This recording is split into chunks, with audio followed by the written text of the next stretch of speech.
A day in my life as a virgin na di pa umabot sa Amerika. For today's video, die! So ayan na nga mga ka-virgin, for today's mini vlog, ayan, dahil di up ng inyong virgin. So may time po tayo maglinis ngayon. Ayan guys, mga ka-virgin, naglinis muna ako dyan ng mga glass.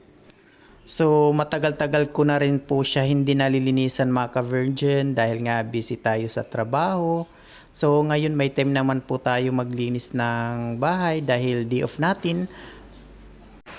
So ayan, pinunasan ko yung mga glass dyan mga ka-virgin. Kasi dati guys mga ka-virgin, lagi ko talaga yan pinupunasan nung wala pa akong trabaho ulit noon. So lagi ko po yan pinupunasan dyan, halos araw-araw ko yan pinupunasan. So ngayon kasi nagkatrabaho na tayo. So medyo nabibisi sa trabaho, pagdadating ng bahay, pagod, tapos yung biyahe ko pa po, naglalaan ako ng 1.5 oras sa makarating lang sa trabaho. Dahil medyo malayo, minsan pa nagkaka-traffic sa biyahe. So ayan mga ka-virgin, dahil may time po tayo ngayon, wala naman po tayong gagawin pa. So naglinis-linis muna ako dyan ng mga glass ng bahay dito sa aming second floor.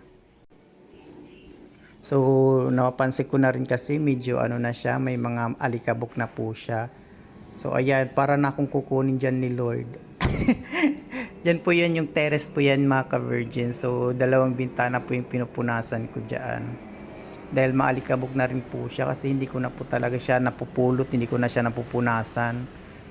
So, ayan yung ating routine ngayon, a day in my life for today's mini vlog mga ka-virgin.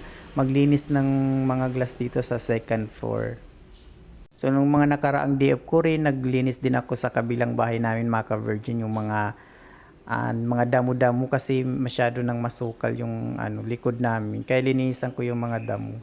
So ganun lang yung gawain ko guys mga ka-virgin, pag nag-day off ako, medyo linis-linis lang ng konti dito sa bahay para hindi lang masyado madumi. So ayan, linis-linis ng mga ilaw dito sa may lamisa. So hindi ko yan masyadong malinisan dyan guys, hindi ko masyadong na video, nag timelapse nga lang ako. Kasi kung normal video lang natin guys, abutin tayo ng siyam-siyam dyan, sobrang tagal maglinis dyan. So linisan ko din yung lababo, yung ganon. Thank you mga ka-virgin.